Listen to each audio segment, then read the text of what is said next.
Do you want to start a business in the automotive industry? Mobile car upholstery repair can be a great way to do that, and you don't have to be a car expert to bring in high revenue with strong margins. Today I'm talking to Hadrian, who started his mobile car upholstery repair business, Hydes on Wheels, back in 2013. He's going to share with us how he did it, including how he built his first customer base, the tools he used to get started, and his top strategies for growing revenue. When you get started, it's easier to go after a car dealership, for example. My second year, I made $68,000. That's crazy. I like that. Here, I'm using some of this filler that I'm going to spread on the leather. It gives it a new, fresh texture on it. It's actually a very, very comprehensive app that you can use from upholstery work to a mobile mechanic repair. Big thanks to Keeps for sponsoring this video. Well, Hadrian, tell us a little bit why you started the Hydes on Wheels and when, and what did you do before this business? So I started back in January 2013. I was working as a mechanic in Bellingham for a local shop there for like 3 years before that. And my dad was in this business, in upholstery repair business before, and he needed help. Okay. And I went that route. Where was your revenue in 21 and what are you projected to be for 22? So my gross revenue was $184,000 for 2021. It's not bad. This year, I'm on track to do $240,000. 240. All right. He's got some impressive profit margins, so we'll share that with you guys later on in the video. Tell us what services Hydes on Wheels offers. I mean, break it down for us. What do you offer to dealers and other customers? Mainly what we offer is on-site vinyl, leather, and cloth repair. We repair anything from rips, tears, cigarette burns, dyeing the faded colors, and those are the on-site services that we offer. Okay, what else do you do off-site if that's an option? Off-site, we do reupholstery services where we replace damaged panels in a seat or headliner replacement, or if we have to replace the carpet, we do that off-site. What do you do most of, Hadrian? Like 90% of your work or 80% of the work? So 90% of my work is on-site at dealerships or customers' residence or place of work or wherever we can meet up to get a repair done. Awesome. And you'll show us kind of the process and how you inspect cars and so on, right? Yes. Just a little bit later. So keep watching, you guys. Is it just you right now, or how many employees do you have working with you for you? So it's me on the mobile side, and then I have my aunt who's part-time employee of mine that works at home sewing the leather pieces back into the seats and vinyl seats and all that. So if you were to hire someone additional for that, what's the pay like? Is it per hour, like 20, 30 bucks, or nothing different, nothing unique about it? Or the way I set it up for her it's piecework, but it averages out about $25 to $30 an hour. So not bad. Do you need any kind of prior automotive experience to do a good job as a mobile car upholstery repair guy? No, you can learn this quite easily, especially the part that I do, which is the mobiles and in the vehicle, because you only need to sew and repair small repairs, and then you can branch off and learn how to replace panels and do more extensive work later. So. And we're here in Mount Vernon, Burlington, one of the many dealerships, right, that you work with. Yes. How far between Canada and, I don't know, Portland do you go at this point in time? So I live in Whatcom County and I travel down to Renton mostly. Like Seattle and Renton is kind of the farthest I go to. That's quite a bit of commuting, right? Yes. Yes. That's part of the job. I drive about 250 miles a day, so. What's the difference in chasing one customer versus another or building those relationships, like especially for somebody getting started? When you get started, it's easier to go after a car dealership, for example, because you have more work in one place. Right. But you're new, so they're going to be like, you're new, you don't know what you're doing. How do you get past that barrier? You just have to keep knocking on doors. That's how I started. So a little bit backtracking. So I worked with my dad for about a year and a half. And then I split on my own. And that was November 2014 when I split on my own. And I made $720 my first month. Wow. It's not bad if we're getting started. So, yes, but it's also scary because I only had one account. Right. And I drive about 200 miles to make $45 in one day. So But from there, my second year, I made $68,000. What changed from first to second? Just a number of accounts or a Yes, combination of things?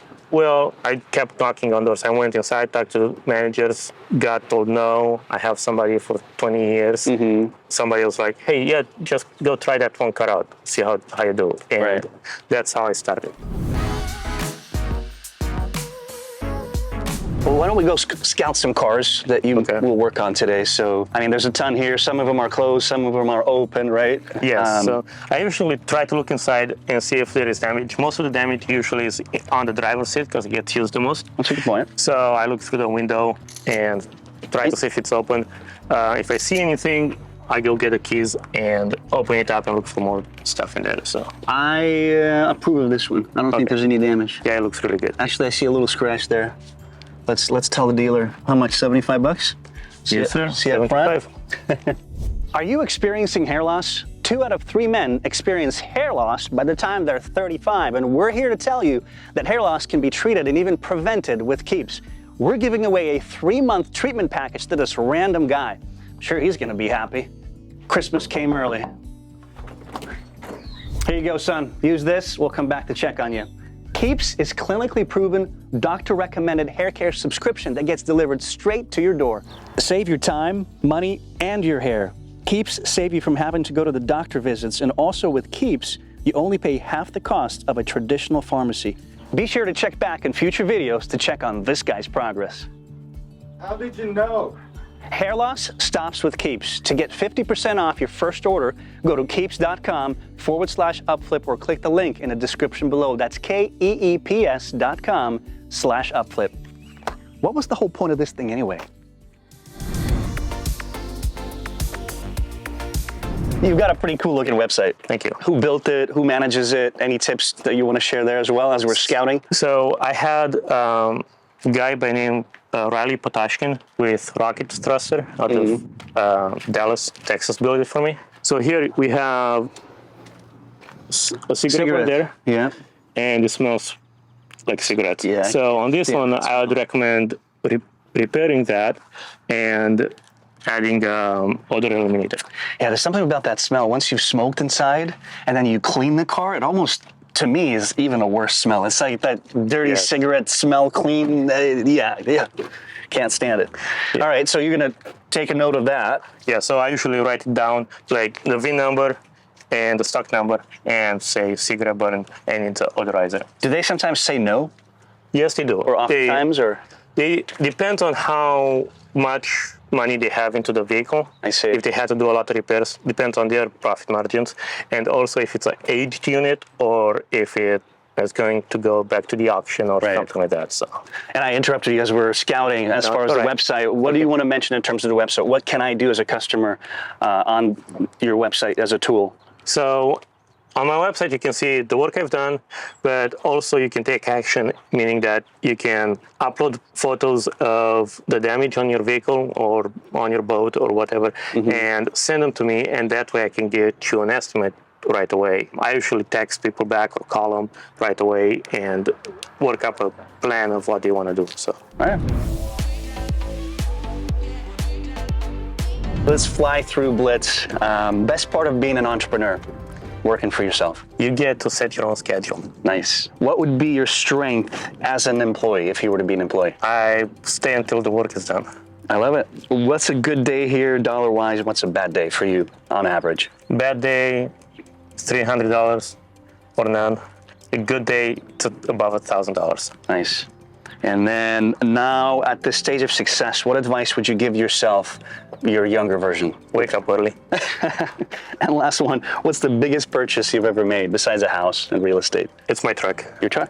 Yeah, so about $55,000. A worthy investment though? Yes, it is now.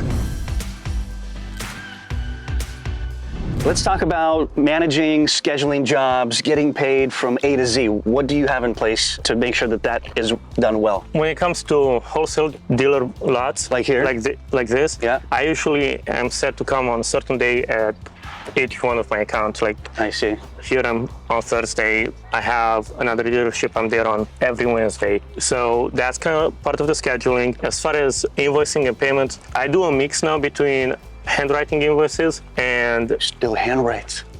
and an app-based program with Mobile Tech RX that I just started. Gotcha. How long have you been using it? For about What 2 has it months done? now. And it's actually a very, very comprehensive app that you can use from upholstery work to mobile mechanic repair, Okay. to paint repair, to anything that any mobile technician can use. We'll have to check it out. Yes. As far as payment, I do take credit card, but from dealerships, they do a net 30 or a net 45. I see. So you have, if you start out, you have to wait about 30, 40 to 45 days to get paid. Plan on that, right? If you did Yes. work, it's about 30 to 45 days before you get paid for your work. Yes. Now, smaller dealerships, they pay you up front. When your work is complete, they write you a check. Mm-hmm. But bigger dealerships, they do a net 30 or net 45. All right.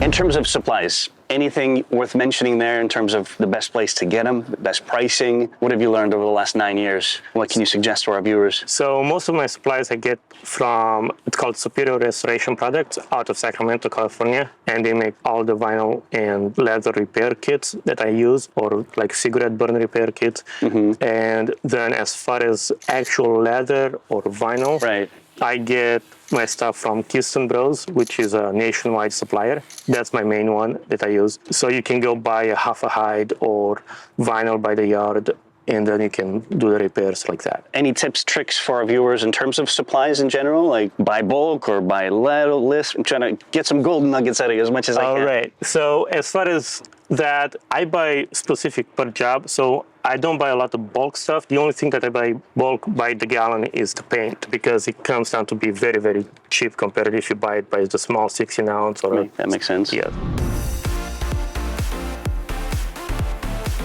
So here I do a little bit of a cleanup prep work. This is just household degreaser.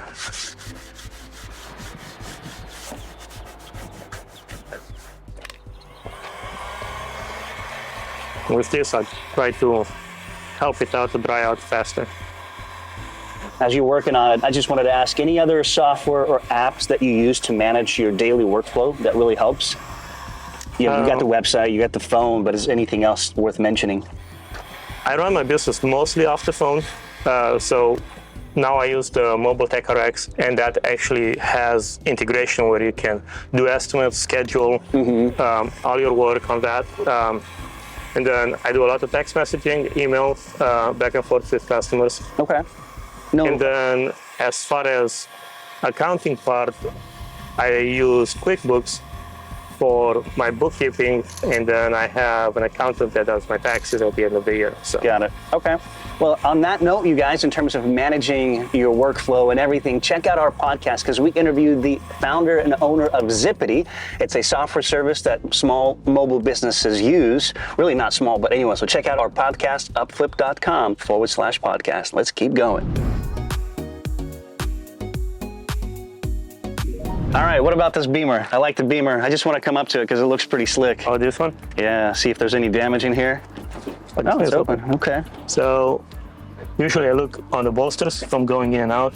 Right. But this one looks really good. The steering wheel looks good. Sometimes you get scratches from fingernails or rings and stuff. I wouldn't want to be that steering wheel. So the damage is where, Adrian? On the side bolster on the driver's seat. Driver's seat.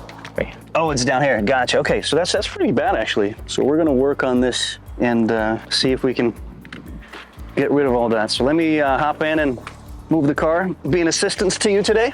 Well, thank you.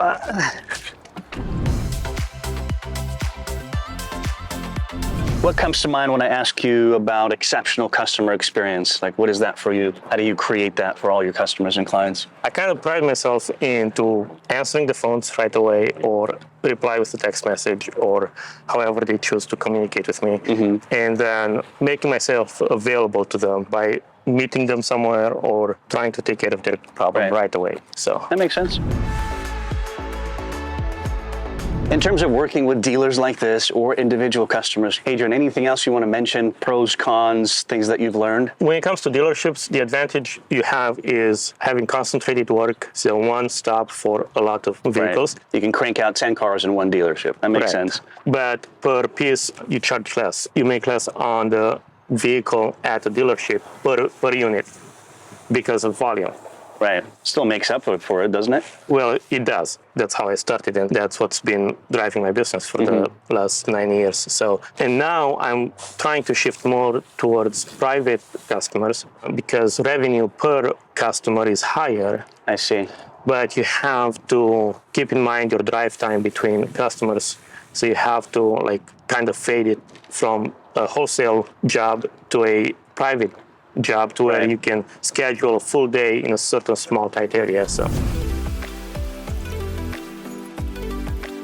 before we jump into this quick project here, tell us what your profit margins are, just on average, because we mentioned it earlier in the video. Being self-employed, it's hard to figure out your actual time if you want to count that. So without counting time, I'm about 80%.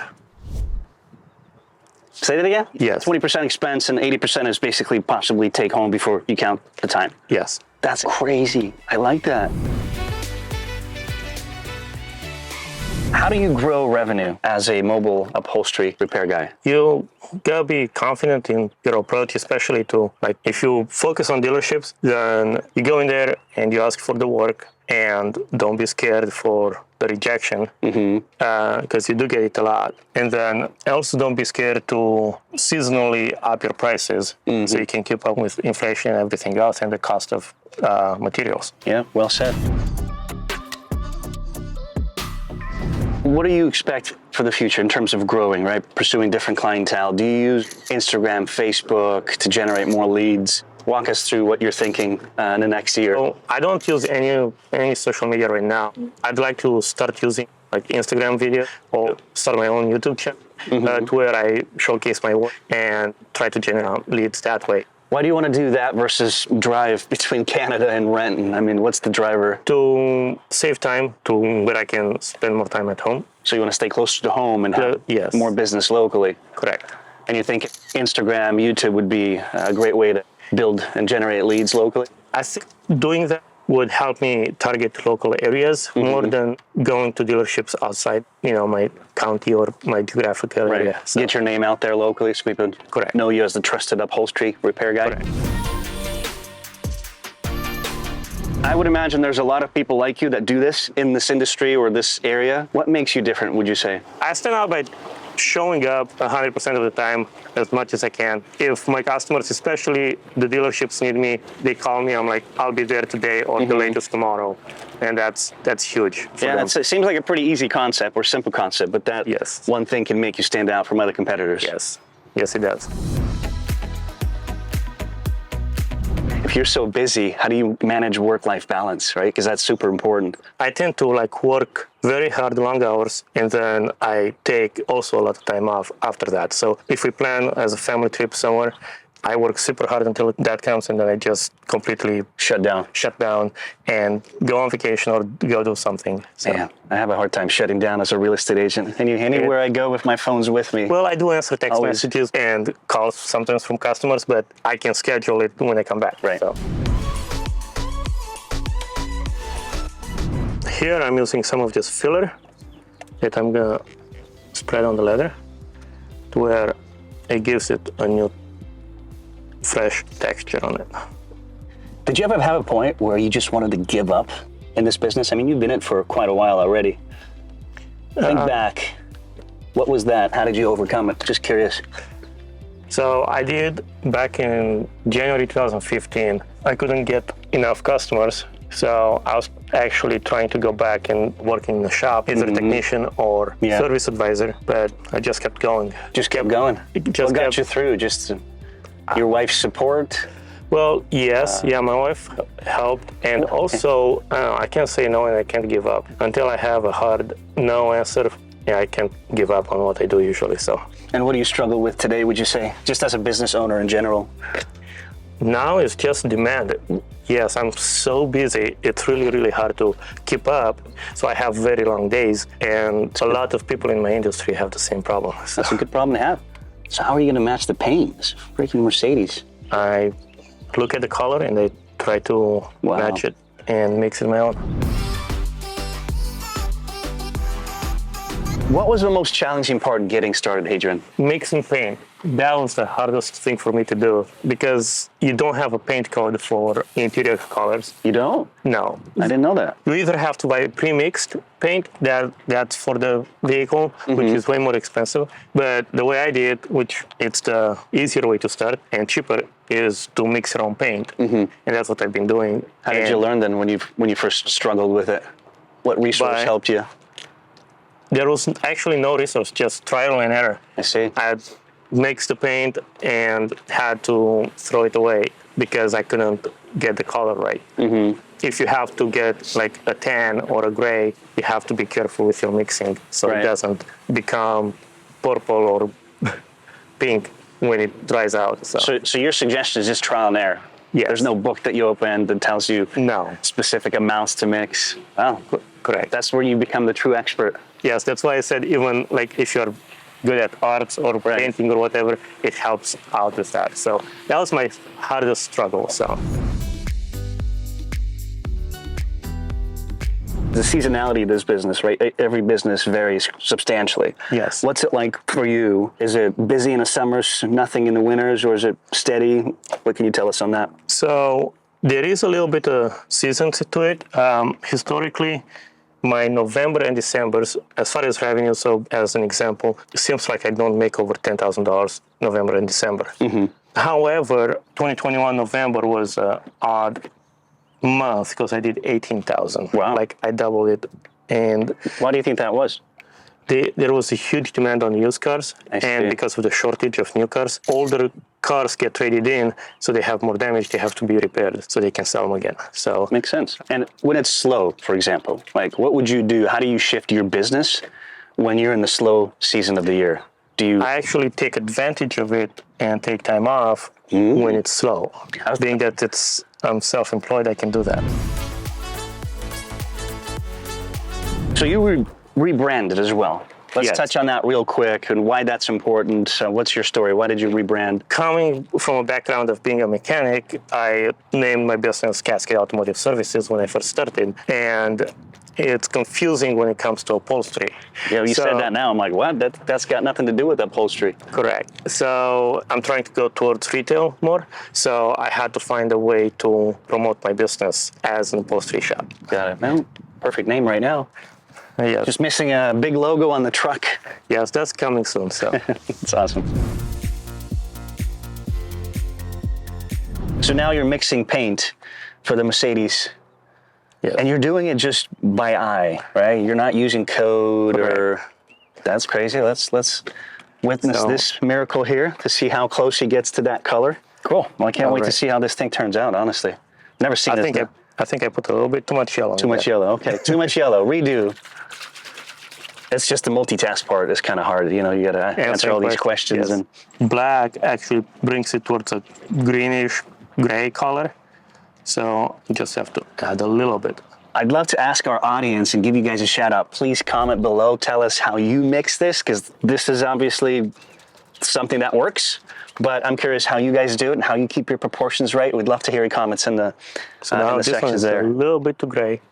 I actually have to start over. And that's how I said that some colors are very difficult to go. Most of the colors I use are white, black, and yellow. And you can mix most of any colors that you want out of it.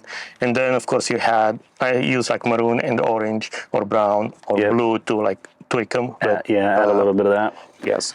But these are my most colors that I use.